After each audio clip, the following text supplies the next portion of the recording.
Yo, what's up guys, welcome back to another video. This is a reaction to What Life is Like for an Ex-President by Weird History, and yeah, I can already see there is nothing more pathetic in life than a former president. God damn. Yeah, we're going to check this out, hopefully going to enjoy. If you want more reactions like this, let me know in the comments. But I guess when you're a president, you've got like the whole world at your feet, or the whole world at your fingertips. I would say the whole country, but probably the whole world at this point, because I mean, especially nowadays as well. But what happens after? Like, what? I don't even know what's happened to people like Obama. Like, I guess they just chill and they don't really come out and do stuff. They just chill at home. They've done their job or whatever you want to call it. But yeah, I don't really know. But we're going to check this out and see and learn about that. That's exactly what this video is about. But yeah, if you want to see some more of my reactions, links are in the description to my Patreon, where you can see more of my reactions to different things that I can't post to YouTube. Links are there if you care for that. If not, let's just jump into this. There is nothing more pathetic in life than a former president. These words and variations of them, authored by former President John Quincy Adams, show up in just about every major article on the subject. But if you pay any attention to the news, you'll see that's probably not the case. Today, I mean, you're going to have a whole lifetime of speeches and doing this and that, still being in the public eye, but it's just like a step back, right? Exploring what life is really like for an ex-president. Before we get started, we have an executive order for you to subscribe to the channel and let us know who your favorite president is. Ladies and gentlemen, the ex-presidents of the United States. Even if you were young and vigorous before your presidency, by now you feel like you're in danger of collapsing into a pile of dust. The stress that transforms a president is a force of nature. Lucky for you, there's really no need to recover from it to survive. Thanks to the 1958 Former Presidents Act, the U.S. pays ex-presidents a lifetime pension. In 1958, it was $25,000 a year, which works out to about $218,000 a year in 2019 money. Jeez. Today, they actually get a little less. The pension of an ex-president with a clean discharge from office is based on the salary of an active cabinet member, $210,700. You can't complain about that, man. You can't complain about that. Jeez. Healthy sum, especially compared with what the widow of an ex-president gets, a paltry 20 grand. Now, check this out. Those who make, let's say, less glorious exit from office, Tricky Dick Nixon, for example, still have a shot at that fat pension.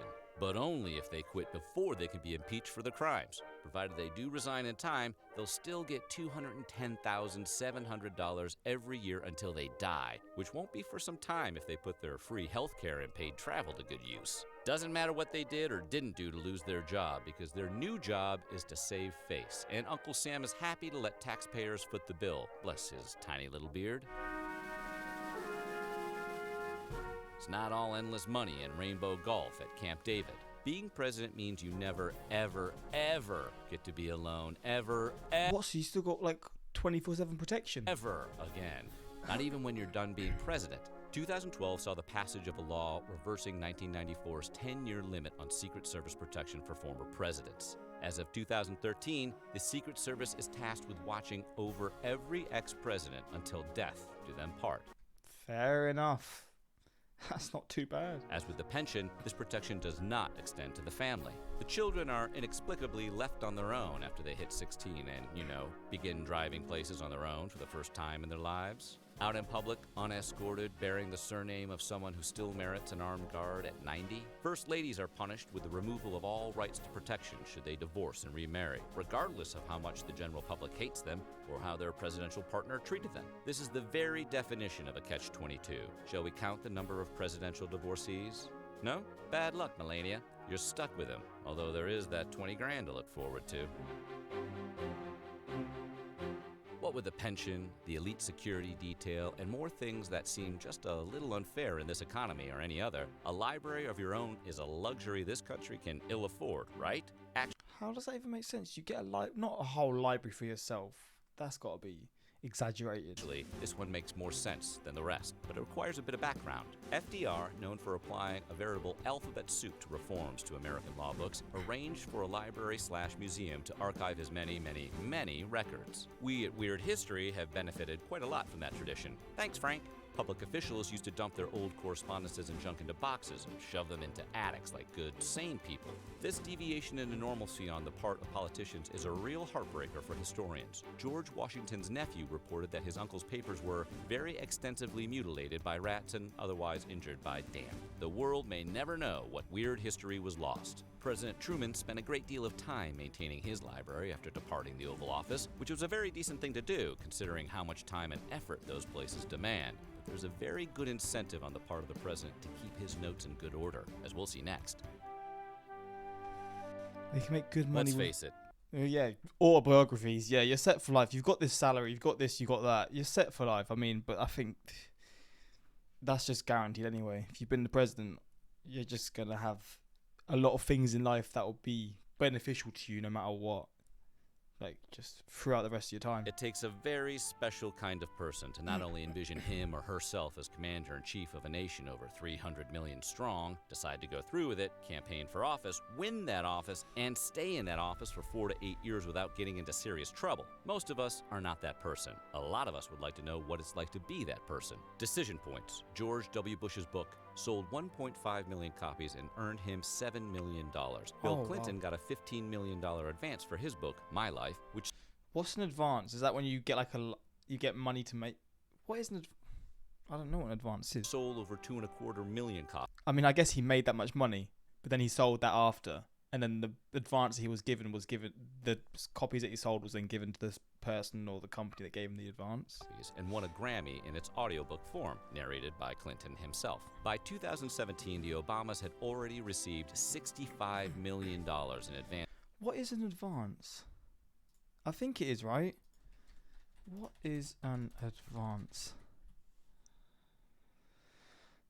Is a type of loan payment in which money or goods are given before consideration is received in return, usually with expectation of repayment or adjustment in basis. So it kind of is what I said maybe then.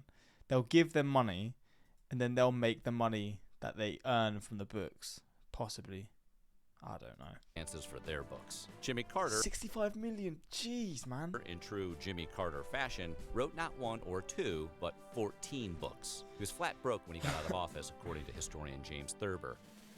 Fair enough. If you've been all judgy about ex-presidents and their You can't drive. ranches, hold your horses for a minute. You'd probably run off to live like a cowboy too if the government took your car keys. When your term is up, your driving days are done, unless you have, say, a big ranch out in the country where you can make some rooster tails and donuts in the backyard until your heart gives out. If you're wondering how ex-prezzies get around off private property, look no further than the guys in the happy, snappy black suits. That's right, the Secret Service doesn't just hang around waiting for bad guys. They also become your private armed chauffeurs for the rest of your life. Too bad no one told poor old Joe Biden that. There are a lot of reasons to run for president, he said in typical Biden fashion, but there's one overwhelming reason not to run for president. I like to get that Corvette Z06 from 0 to 60 in 3.4 seconds. Oh, Joe, someone has to tell him. Anyway, we're really very okay with this rule. Keep those presidents, vice or otherwise, off our streets. At 77... To be fair, yeah, that is true. I don't think you want Joe Biden driving on the roads. That's definitely not what you want. Current model is already too dotty to drive as it is. This one's a no-brainer. Obviously, a guy who spent the better part of the last decade getting death threats is not going to check his own mail, especially when he's no longer sitting on 4 floors of the White House. Which brings us back to the men in black. They drive, they sort mail, they do everything that, for an average Joe as opposed to Biden Joe, is routine. Is that true? But this looks so edited and fake. I'm so confused. Was this him years ago or something? But never confuse routine The hell? I've never seen a younger Joe Biden. for boring in this field. The Secret Service has intercepted pipe... Well, I got to see this because I can't. Like, he's someone who just looks so odd. I can't. Joe Biden, young, younger or whatever. That's him. It's like a different person.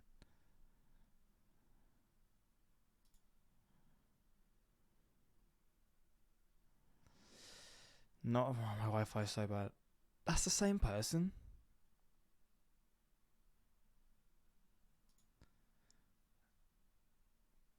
Looks like a decent looking guy there, to be fair. But I don't know, that's it. Bombs meant for the Clintons, the Obamas, and other big figures in recent years at the off-site facilities used to sort the ex-presidential mail. A statement from the Secret Service made October 24, 2018 concerning the mail. The packages were immediately identified during routine mail screening procedures as potential explosive devices and were appropriately handled as such. Both packages were intercepted prior to being delivered to their intended location. Some ex-presidents... In the olden days before 19... What? Oh, what? They look for jobs back involving, like politics and stuff, maybe? 58, when a man could do a day's work for a day's pay, presidents left the White House with whatever they had when they moved in. No fat pension, no guaranteed book advance deals, just a suit and the best resume America can give. And some of them used it. We mentioned before that Harry Truman put in a lot of hours at his own library in Independence, Missouri. What we didn't tell you was that he had an office there where he worked for 19 years. He'd had enough excitement for one lifetime. It's not a shocker that he'd spent the rest of his life working in a library. Grover Cleveland, not having bombed even one country during his non-consecutive presidential terms, decided to play chicken with the stock market. George Washington turned down an opportunity to be dictator for life, set himself up in style, opening a whiskey distillery at Mount Vernon. Maybe that's how his papers got all soggy. Life is strange. I mean, this makes sense because it's like a life where you're all sheltered away from daily life. You need some friends, and if you're all having the same experiences, you're gonna probably just end up making friends with someone like this because you can't really come into society from all of this stuff. You can't really go back to society normally. For an ex-president, after the most incredible power trip available is over, you have to go and live in a bubble for the rest of your days, surrounded by people who won't let you drive, open your own mail, go anywhere on your own, or say whatever you want on Twitter. Not a lot of people can relate to that. Only other ex-presidents, really. So it comes as no surprise that many former commander-in-chiefs and their former first families are friendly with one another, even if they come from different parties. George W. Bush, for example, referred to Bill Clinton as his brother from another mother in 2017. Really? Fair enough. They get paid staff as office space. So they just get all this money and then they get paid all this stuff as well. So, I mean, the positives for me definitely outweigh the negatives by about 1,000,000%. On top of the pension, the healthcare, bodyguards, and paid official travel, the government reserves an annual $150,000 budget for an ex-president to spend on their staff for the first 30 months, that's 2.5 years, of their retirement, after which they kick in $96,000 a year, because apparently they need that too. If that wasn't excessive enough, every office space is comped, courtesy of us, the taxpayers. Judging by the current president's preferences and predilections, we can reasonably expect the furnishings and staff of his future office to be a solid gold fountain filled with blondes. Former presidents can and often do choose to have a state funeral. All well and good. It's as nice a funeral as anyone could ask for. 5 whole days of aircraft flyovers, gunfire salutes, and parades. And of course, flags remain lowered across the country, even if we didn't like you. It's a lot to plan for, and the prezzies spend an extraordinary amount of time doing the planning. For Richard Nixon, it was a chance to die with dignity. He chose to opt out and be buried quietly in his library, as befits a disgraced ex-president who continued to draw a tax-funded paycheck until his death. Not bad, Dick. Not bad. Speeches help fund the ex-presidential lifestyle. Considering how much of their job is talking, it seems a little incredible that a president can do the bulk of his speech-making after the job is done. But it's true. Many speeches given by those who have held that high office are given outside that office. Take Bill Clinton. He earned a whopping $104.9 million from 542 speeches between January 2001 and January 2013. What? I've never had any money until I got out of the White House, he told Wolf Blitzer in 2010, but I've done reasonably well since then. Flipping hell. The Former President's Act is at it again. We've God damn, the money that they get in so many aspects. touched on the travel budget, They're already rich, man. Jeez. and now we'll tell you just how things stand. Buckle up. Each and every ex-president is entitled to up to $1 million in security and travel expenses each daggum year, with an additional $500,000 for his spouse. The only catch is barely even a catch. They must be traveling as officials of the United States government, and this stipulation came 10 years after the FPA was put into effect. You've ruled a first world country for the last 4 to 8 years of your life, and you come to the question, what next? Where do you go from the top? And if you are unpopular, is there a chance to make people like you again? Philanthropy, the Nobel Prize. That's the golden ticket to immortality, the eternal love of the people and a better tomorrow. Or it backfires horribly and turns into just more politics and a lot. quick question: who is the most controversial person to win the Nobel Peace Prize or whatever it's called? Because I'm sure there are people that got it and then got it taken away for doing some crazy stuff. I don't know who, but I'm just wondering who. I guess this guy for something, but I'm sure there's people that have done like some crazy stuff. A lot of comedy sketches, as Al Gore might be able to tell you. Jimmy Carter founded the Carter Center to protect election integrity in democratic nations, mediate diplomatic disputes, fight disease, and other awesome things. Or this, he justifiably won the 2002 Nobel Prize. Michael Duffy, co-author of The President's Club, said of Carter's philanthropic work, he's made it difficult for absolutely everyone who's come after him. Because who can keep up? Who indeed? Who's even trying except Michelle Obama? If there's one thing we've learned today, it's that an ex-president's life follows him. After the choices he made, it's perhaps not surprising that when Harry Truman left the White House, he went straight to his mother-in-law's. And dear, sweet, gentle Jimmy Carter got a sensible 2-bedroom house in Georgia. Ronald Reagan, on the other hand, returned to a 7,000-square-foot Bel Air mansion. The Obamas and Clintons settled down in some lavish lodgings as well. Healthcare is a bit more confusing. Jimmy Carter gets his health benefits from Emory College, where he was once a teacher, because he wasn't a government employee for the minimum of 5 years requisite to gain healthcare benefits. But the bloated budget of the FPA allows for healthcare. What gives? It's healthcare, so of course it's got to be archaic. All former presidents and their spouses, widows, and children under 18 are entitled to treatment in military hospitals free of charge.